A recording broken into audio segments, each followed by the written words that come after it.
One of the most common questions that you guys ask me about Rise of Kingdoms is, hey, I'm going into KvK 2 soon, which commander should I get when I'm going into season 3? Or some of you might ask, hey Omni, I haven't played in a year, I'm coming back to the game and I'm still using my CPO Prime, is he still good, is he still meta? So today we're gonna go over the top 5 must-have commanders for new and returning players in Rise of Kingdoms. But first, what's going on, guys? Cheers. Look at that frosty mug right there, look at that. Oh, you know this is freaking ice cold, boys. Now, as you guys know, I am a partnered creator with Rise of Kingdoms, so if you want more Rise of Kingdoms content, make sure you subscribe down below and drop a thumbs up, because after all, the most important support comes from you guys, and I really mean that. So thank you guys for watching. Okay, so let's start with the most important event in your Rise of Kingdoms journey. That is the legendary commander swap event. Now, if you are a brand new player to Rise of Kingdoms, this will come at the end of your KvK 2, and if you are a returning player, you're going to see it in the top right corner of your screen for 5 days. You're only going to have 5 days to take advantage of this event. This is a once per character event. Okay, so you could do it once on your main account, you could do it once on your farm account, but once this event comes and goes, it's gone forever. And the developers have confirmed as recently as this month, which is May of 2025, that this event is not coming back once you've had it on your character at least once. So that's why I said this is the most important event for your account, because what it does is it lets you swap a legendary commander that you have on your account for another legendary commander that you won't get until season 3 or later, which is why this comes at the end of season 2. And the reason that this event exists is because some of the newer commanders in Rise of Kingdoms are more powerful than the older commanders in Rise of Kingdoms, and so this event sort of bridges that gap between the new and old commanders and lets you basically just swap your progress on an old commander to a new one that's going to be much more effective in the end game. This is going to help you, again, either as a new or returning player, catch up really quickly to the players that have, like myself, been playing since day one, and we have a bunch of stuff maxed. Obviously this is not my main account here. Now here's the catch though: the commander that you swap to, so the end game season 3 commanders, okay, these are all commanders that you probably have never seen before if you're a new player, or if you're coming back after a year or two. The catch is that you also have to own this commander. Now you might be saying, Omniarch, how do I get him if he's in season 3 or later? And that's pretty straightforward. When the commander swap event comes around, another event comes around alongside it called the Gathering of Heroes. Okay, and this event, as you can see here with Bai Chi, is being updated constantly. Okay, this event is constantly getting the new commanders as they're coming into the game, and I don't know what sort of logic the developers for Rise of Kingdoms use to determine which commanders go in the first tier or which commanders go into phase 1 or phase 2. I guess this is phase 0 if this is phase 1, but as you can see here, the two newest commanders in the game at the time of recording this are Bai Chi and Tokugawa, and Tokugawa is a garrison commander that is just straight up in tier 0. You could just get him right away. Now the way that you unlock these commanders is using 100 of these quest coins. I don't know if they have a specific name, okay, but this currency is only ever used for this event right here, and you get a sum of this currency from logging in, defeating barbs every day, collecting resources, spending gems, spending speed ups. There's challenge quests like logging in every day for a week, spending a certain number of gems, right? So as you can see, it's actually not that easy to get this currency, especially as a free-to-play player. Okay, and your first commander costs 100 of this currency. I think the second one costs 200, I can't remember exactly, and the price does go up as you go along. And so picking the correct commanders here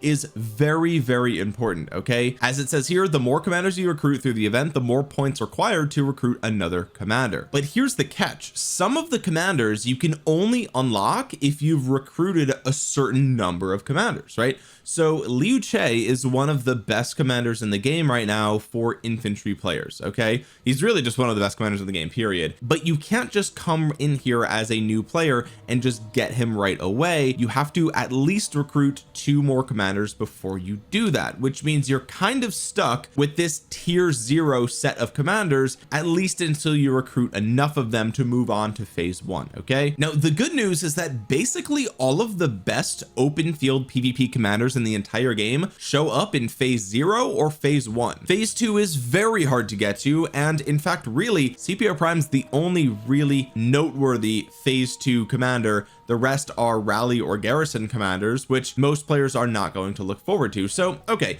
now that we know how you're going to get your hands on some of the most valuable commanders in the game, which ones are the ones you should focus on, right? Because even in just the infantry tier alone, we have 8 commanders to choose from. Well, the most logical place to start is with Arthur Pendragon. This is King Arthur, and he is arguably one of the strongest commanders in the game, if not the strongest commander in the game. And the truth is, he's probably only going to get better as time goes on, and the reason for that is because he is a combo damage commander. Now, if you are a returning player to Rise of Kingdoms, this might be confusing to you, because back in the day there was only normal damage and skill damage. Now we have new types of damage such as combo damage, smite damage, and true damage. But don't worry, because it actually is way more simple than it sounds. It still functions exactly the same as skill damage did in terms of what you need to do to deal that damage. The only difference is what bonuses will increase that type of damage and what could proc off of that type of damage. But as you can see here in the little video of the animation, your active skill is still the same as it's always been. You accumulate rage and then you cast a big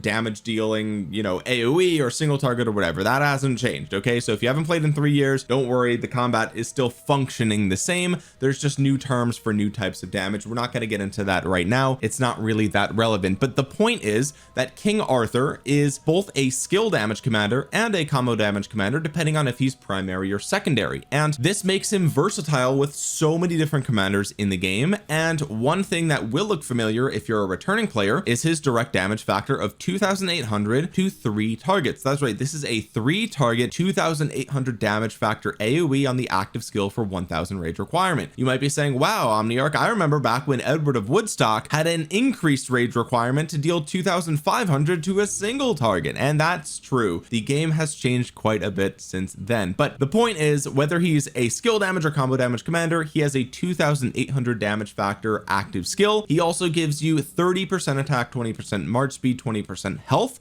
which is a crazy amount of stats. He also boosts his damage by 30% depending on which type it is. He can reduce the target's rage, and there's a lot more things. Obviously you can see these skills have literal paragraphs. I'm not going to read them here. The point is that his entire kit is not only super strong, it's super versatile, and right now combo is one of the newest types of damage in Rise of Kingdoms, and because of that, he's only one of 3 combo damage commanders. Right now there's him and Subutai, and then there's also the recently converted Bertrand. Okay, Bertrand is now a combo damage commander, but he comes around in season 2 now. That's another thing that has changed if you're returning, but the point is there's only 3 combo damage commanders, and the community by and large expects the next cavalry release to also be combo damage, because that's kind of been the trend lately. And so King Arthur is good right now, but he doesn't really have a perfect combo pairing, and when that does inevitably come down the pipeline, he will probably be even stronger in the open field. So if you are looking for a single best commander to get your hands on from this commander swap event, it is absolutely King Arthur, in my opinion. If I was a new player, if I just started playing a month ago or 2 months ago and I was going into KVK2, I would be gearing up and preparing myself to be getting King Arthur. Even if this was the only swap you could do, this is the commander that I would be getting. Even if I was going to go to be an infantry main or an archer main, no matter what your main troop type is going to be, you're still going to run probably at least 1 cavalry march, and King Arthur is going to fit into that march at least for the next year, probably 2 years, to be honest with you guys, because I can't imagine the power creep is going to push him out of the meta anytime soon, especially because he's kind of future proofed with his combo damage kit. Okay, so if you guys just wanted a quick answer, the single best commander to get here, I think it is King Arthur. He shows up in phase 0, so there's not even any prerequisites that you need. You don't have to recruit a certain number. He could be the first thing you get. He's probably your best choice anyway, so that's it.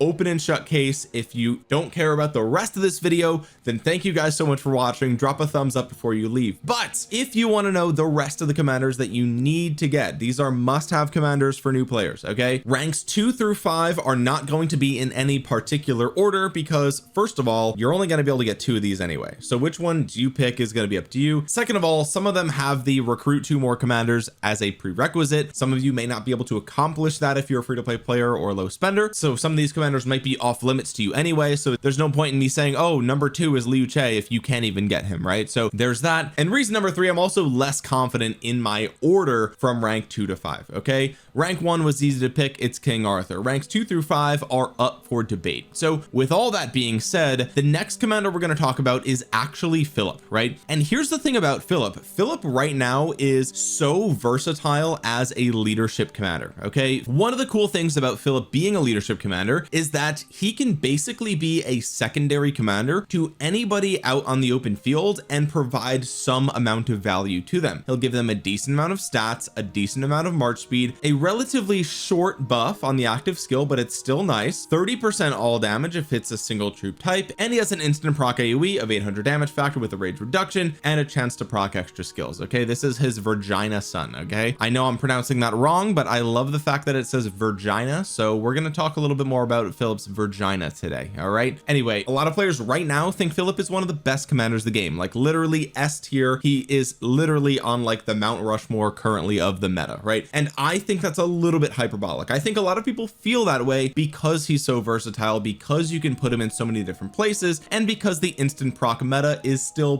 pretty common these days. Although with the new crystal tech changes, instant proc might not be as valuable anymore because you'll be able to stick to targets a little bit longer, allowing you to cast your secondary's active skill more reliably. That's a topic for a whole other video. My point is, I am not in the camp that thinks that Philip is like top 3 best commanders in the game, but he's definitely top 1 most versatile commanders of the game, easily, hands down. You can put him anywhere. There's no way you could even argue that, right? And so as a new or returning player, it's probably wise for you to get your hands on such a versatile commander as Philip, because then as the meta changes and you're trying to adapt to things that are, and you're learning about the game, and you're learning about, you know, if you're returning, you're learning about the changes to the meta. If you're a new player, you're learning about Season of Conquest and everything that happens at the end game, right? And Philip is kind of a safe acquisition here from the swap event, because again, not only can he be a secondary commander for basically anybody, he's also quite good as a secondary commander with King Arthur, as long as you understand that this is a relatively squishy march. Okay, there's 20% health on King Arthur, only attack stats from everywhere else including the Philip, and that's pretty much it, unfortunately. So it's kind of a glass cannon, it's a little bit supportive, but all in all, it's a great march that you can absolutely run in the open field. And additionally, another point here for Philip is that again, he's a phase 0 commander. There's no prerequisites here. So if you can only get 2 commanders, you can grab both of these commanders with no prerequisites and you're good to go. That's it. And you can even pair them together, and that's pretty much the way that I would do that. The third commander we're going to talk about here is Bai Chi. Finally, we're talking about an infantry commander, and honestly, I think infantry is probably the strongest troop type in the open field at the time of recording this video. So the fact that we're not talking about them until right now is kind of surprising. But why is Bai Chi one of the must-have commanders in Rise of Kingdoms? Well, first of all, you could easily argue that Bai Chi is part of the single best march in the entire game right now, and if it's not the best march in the game, it's at least the best infantry march in the game, and that is none other than Bai Chi as the primary with Liu Che as the secondary. So he is obviously a priority because he's so powerful for infantry. On top of that, he is a smite damage commander. A smite damage is effectively, you can think about it as the infantry specialized type of damage. I know that some range commanders have smite as well, but one way you can look at it is that infantry commanders can sort of specialize in smite damage, whereas cavalry can specialize in combo damage. Okay, so if you're running a smite damage commander pairing, then it's probably going to be Bai Chi with Liu Che. It's the strongest. Bai Chi has a 5 target half circle AoE on the active skill that deals 2,400 damage factor, and you have a chance to deal even more. You also have a crazy amount of infantry attack here, a decent amount of march speed, a small amount of health, and you have additional chances to proc smite damage, bonuses to normal damage, and other things that stack as you go along. If you guys want a more in-depth guide for any of these commanders, by the way, I've covered all these commanders on the channel. You can check their guides out over there. But Bai Chi is basically another glass cannon commander. Okay, he's not very tanky, but he hits like an absolute truck. He is very, very powerful in that regard, and I don't think you're going to be disappointed by the amount of damage he puts on the board. And not only that, but great news, ladies and gentlemen, Gathering of Heroes event shows that he is a phase 0 commander. Okay, so no prerequisites are required. You can just grab Bai Chi and you are good to go. But let me just say one thing very quickly. Okay, if you grabbed King Arthur and then you grabbed Philip, then that means you've already recruited 2 more commanders. And if you were then going to grab an infantry commander, would you grab Bai Chi or would you grab my next recommendation, which is Liu Che? And that's a great question. The answer is Liu Che. I personally think that Liu Che as a complete package is a more interesting and versatile commander than Bai Chi. And why do I say that? Well, first of all, his active skill is not as strong, right? It's not a half circle and the damage factor is a little bit weaker, but he has the same amount of march speed, except his stats are split between attack and defense, right? We have attack on the 3rd skill, defense on the 2nd skill. You also take less skill damage, which makes him a little bit tanky there, at least when it comes to skill damage. You have instant procs here for the smite damage, and you have more normal damage. You have a debuff here, and finally the expertise is really what sets him apart. Okay, you could split hairs for the rest of the kit compared to Bai Chi, but I think the expertise on Liu Che is what separates him from Bai Chi and makes him a superior commander, because your basic attacks have a chance to launch a combo attack and gain 1 basic attack's worth of rage. Okay, so what this means is not only do you have a 25% chance to effectively deal a double damage basic attack, but you also gain double the rage for it, right? And this is effectively a built-in rage engine, making it so that way Liu Che's army casts his active skills faster than most other commanders with his same rage requirement, right? It's just a rage. It's great. It's actually super strong. And so yes, he might deal slightly less damage with the active skill, and yes, he's missing a bit of the attack and he doesn't have the health, but his rage regeneration is crazy. The extra damage you get from the combo attacks, I would argue, might even make up for the difference in damage factor on the active skill, and if it doesn't, it at least brings them close. The biggest downside of Liu Che is that he has the attack tree, which it's fine for smite damage commanders, right, but it's not desirable really for anything else, unfortunately, right? So that's kind of the only downside to Liu Che in my opinion. So if you're able to get 3 commanders from this commander swap event, it should be King Arthur, and then you can either get Philip and Liu Che, or you could do King Arthur as a standalone commander and then they get Bai Chi and Liu Che, and you pair those 2 together, and then eventually you'll have to get your hands on a commander to pair with Arthur. Maybe if you're a returning player, you already have a commander like, let's say, Nevsky or Huo, or maybe even William. If you already have William, you could do Arthur with William and then pair these 2 infantry commanders together and you're good to go. Or if you grab the Arthur and the Philip and then you grab the Liu Che, you could also pair Liu Che with Philip as well. That's actually a super good pairing right now. I would honestly argue that Liu Che with Philip is better than Arthur with Philip, if we're being 100% honest, just because you can proc this AoE on Philip with Liu Che's expertise, so you don't have to rely on getting those combo attacks from like your active skill, for example. But really getting 3 commanders here is a bit of an awkward spot, right? Like that's 1.5 armies worth of commanders, so it's a little bit tough. But you can decide, do you want to kind of shift more towards infantry or more towards cavalry, and then fill in the blanks as you go along. I would say Arthur, Philip and Liu Che is a great choice, because then you could put Philip with either of them, whereas if you did Arthur, Bai Chi, Liu Che, then you have to run the Bai Chi, Liu Che, and then your Arthur kind of just, you have to wait to fill that in, right? But it's up to you, depends on what you've got in your account. Okay, with those 4 commanders out of the way, what's the 5th commander we're going to be talking about here for this video? And that is none other than Zhuge Liang. Now this is the interesting part, right? I think that in the future, in the next couple of months, we're probably going to get a new archer commander that is much more powerful than Zhuge Liang, and if we do, and they're in phase 0,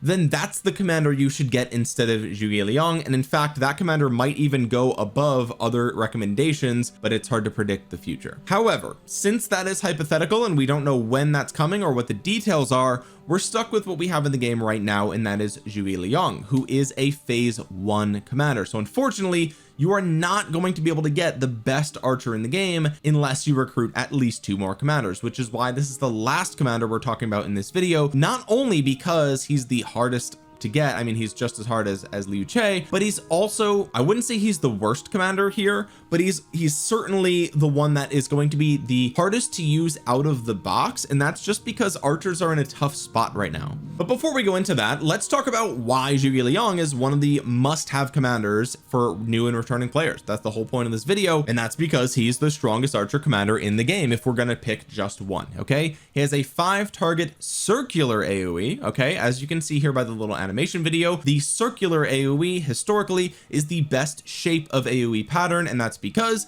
it is the easiest to hit the most number of targets, right? Whether they're in front of you, behind you, to the sides, wherever the enemies are, you're gonna hit them. Okay, that's the benefit of the circle AoE. Even though it's only 2000 damage factor, it also has a crazy good debuff, right? Troops hit by the skill deal 15% less damage for 3 seconds, so it's still a great damage factor to 5 targets in a circle, and it has a debuff. One of the best active skills in the game right now, even with it being power crept with other commanders. He also gives you 30% health, an instant proc when you negate control effects. You have a 20% skill damage bonus, a chance for extra attack, and his 4th skill is almost another entire active skill in its own, because it's another 3-target AoE. It's 1500 damage factor. It's kind of insane, right? So Zhuge Liang outputs a tremendous amount of damage, and he has a lot of archer health, which is, as you know, if you've watched some of my most recent videos, it is still the best stat in Rise of Kingdoms. The biggest downside to Zhuge Liang is he is so slow. He's really slow on the battlefield. That is his literal only downside, honestly. And that's pretty much it, right? I mean, he has to sacrifice something, and his march speed is it, unfortunately. So hands down the single best archer commander in the game. And even though we've seen recently the developers implement something called true damage for archers, I do think that it's probable that the next archer release might not be true damage. It seems like true damage is an unpopular form of damage dealing, and I don't know if archer players loved it, and it didn't perform super well on commanders like Shajar, and Choi Young is okay, but he's a garrison commander. But Shajar specifically, like as a secondary, not super good with true damage. Okay, so in the future I wouldn't be surprised if we saw more skill damage commanders for archers, right? I know that everyone's getting their own special unique type of damage. We don't know what the future for archers holds, but you know, it could be true damage, right? Like it could be. I'm just speculating here, but in the event that we get another super powerful skill damage archer commander in the future, then Zhuge Liang is probably going to be the commander that you pair them with, because he's just so powerful all on his own. And so if you're going to be preparing to build the single best archer march in the game moving forward, then Zhuge Liang is probably going to be in that pairing. So as you can see, it's not that Zhuge Liang is like worse than the other commanders on this list. His damage output is still insane. He's got great stats. He's a little slow, but the reason that he's the last on this list is because his other best pairing is, well, you could pair him obviously with Philip, right? You could do Zhuge Liang with Philip, and that's actually a really solid pairing, or you would do Zhuge Liang with Herman, who's also a phase 1 unlock. So all in all, he's the hardest to really use out of the box here, again, unless you go right for the pairing with Philip. But archers are, again, like I said earlier, they're in a weird spot right now, and if I were a brand new player, and if I were to create a brand new account today, I would not be building towards archers as my first or second army in the end game, right? In the end game, I would be focused on building a cavalry infantry march first and foremost, and then at that point I would start to look at what archers to go for, right? And when you do get there, then Zhuge Liang will probably be one of the commanders you go for. So that's why he makes the top 5 must-have commanders in Rise of Kingdoms list, whether you're a new player or a returning player. But he does land himself at number 5, not because of his skill, but because of everything surrounding archers right now. Some honorable mentions in this video are Huo and Joan. I think they're both great commanders in their own right. They just don't necessarily make the cut here. And I do think that Herman Prime is also a commander we should at least mention here. Finally, I would love to be able to talk about Scipio Prime, but he requires 10 more recruits. That makes no sense at all. I don't know why. He's very old. He's very strong still, but like, I don't know why he costs 10 recruits to get. And additionally, his best pairing in the game right now is actually a commander called Ragnar Prime, which is ironically on the Gathering of Heroes page, but he's not a commander you can get from the Gathering of Heroes. Like, he's just not